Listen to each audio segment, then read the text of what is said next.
안녕하세요. 오늘은 암 치료에 있어서 비타민C 대량요법에 따른 문제점과 3가지 궁금증에 대해 말씀드릴까 합니다.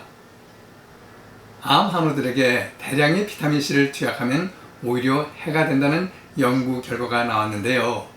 암세포가 비타민C를 다량 흡수하여 암 치료 목적으로 실시되는 방사선요법이나 화학요법을 무력하게 한다는 것인데, 비타민C가 암세포를 죽이기는커녕 오히려 보호하여 결과적으로 암은 더욱 악화된다고 연구팀은 밝혔습니다.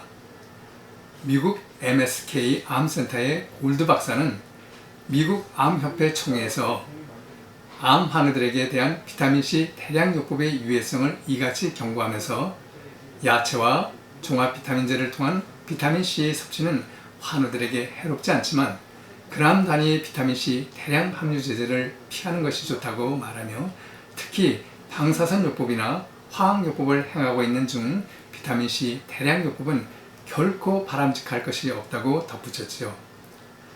또한 비타민과 식물요법의 권위자인 캐실레트 박사는 비타민C가 암 치료에 도움이 되지 못한다는 사실은 여러 연구 논문을 통해 알려졌으나 최근 일부 대체요법을 한다는 사람들에 의해 대량요법이 유익한 것처럼 잘못 알려지고 있다고 말합니다.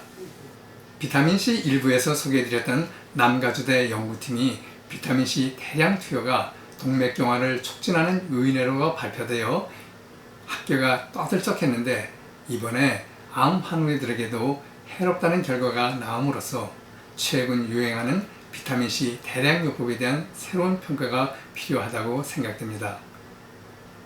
또 다른 연구 논문을 소개해드리죠.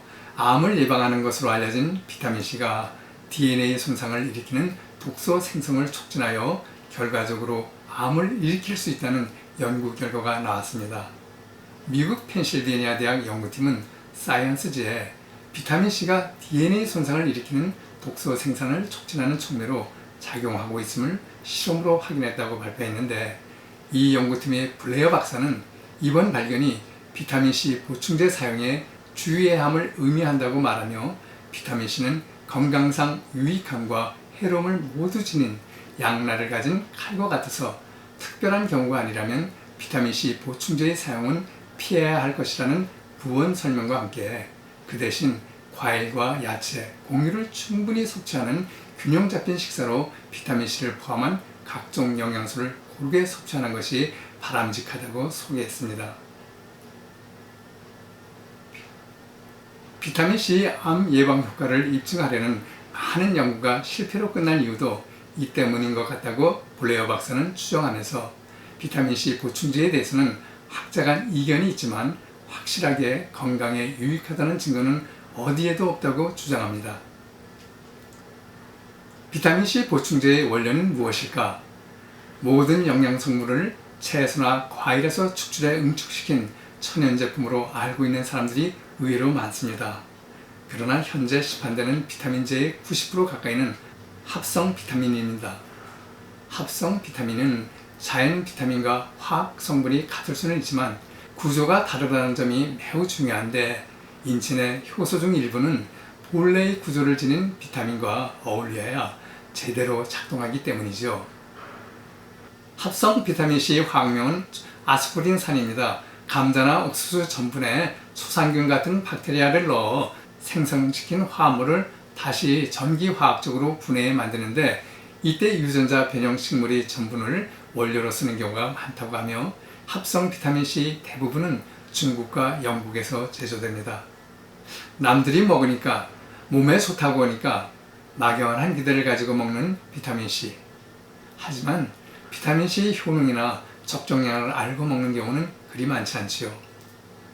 그리고 뜻있는 학자들이 정제된 비타민C보다 천연으로 재배된 야채와 과일을 권하는 이유는 레몬 하나를 먹는 것과 정제된 비타민C 알약을 먹는 것과는 전혀 차원이 다르기 때문이죠. 쉽게 이야기하면 게임이 안 된다고나 할까요? 비교할 수 없을 정도입니다. 천연 재배된 레몬에는 비타민C뿐만 아니라 갖가지 유기산과 미네랄, 그리고 수많은 효소, 조효소 등 대사물질들이 들어있어 체내 여러 생리대사에 좋은 영향을 주고 있죠. 이제 간단히 정제된 비타민C를 복용하는 것과 천연산 야채와 과일을 먹는 것하고는 차원이 다르다는 말에 공감 가시나요? 일반적으로 비타민C는 수용성 비타민이기 때문에 과량을 복용해도 소변으로 배설되어 큰 문제가 없다고 생각하는 분들이 의외로 많죠. 비타민C는 다른 말로 아스코르빈산이라고 하는데, 이 아스코르빈산은 수용성이라고 해서 그냥 쉽게 몸 밖으로 빠져나가는 것이 아니라 디하이드로 아스코르빈산으로 산화되고, 계속 산화되면 디케토크론산, 옥살산, 트레온산으로 분해됩니다. 대사되지 않은 아스코르빈산과 옥살산, 트레온산 같은 대사 분해물은 소변을 통해 배설되고, 다량으로 섭취한 비타민C는 이산화탄소로 대사되어 호흡을 통해 체외로 배출되기도 하는데요. 이 과정에서 생명 유지를 위해 사용되어야 할 많은 양의 효소와 조효소, 그리고 대사물질들이 소비된다는 이야기입니다. 소중한 대사물질들이 불필요한 것으로 인해 소모된다면 건강에 도움이 되기보다는 오히려 해가 되지 않을까요? 종종 과량의 비타민C 복용 후에 속이 미식거린다든지 토하든지 아니면 설사를 하는 경우가 있죠. 이때 계속 복용하면 증세가 없어진다며 계속적인 복용을 원하는 경우를 보게 되는데, 이에 대해서는 문제가 있어 보입니다. 우리가 어떤 음식을 처음 먹거나 흡입했을 때 토한다든지 설사를 한다든지 심한 기침을 하는 것은 내 몸을 지키기 위해 나타나는 일종의 거부 반응으로 보아야 하는데, 계속 먹거나 흡입하게 되면 내 몸은 이것에 대해 차츰 익숙해지고 습관화되어져 시간이 지나면서 거부 반응은 사라지고 오히려 찾게 됩니다. 그 좋은 예가 담배죠. 처음 담배를 피울 때는 신체 내 거부 반응으로 기침을 하며 괴로워하지만 열흘, 한 달 계속 피우게 되면 담배에 익숙해지면서 오히려 습관적으로 찾게 되죠. 담배가 건강에 해가 된다는 것을 알고 금연을 하려 하지만 금단 증상으로 인해 쉽게 끊을 수가 없게 됩니다.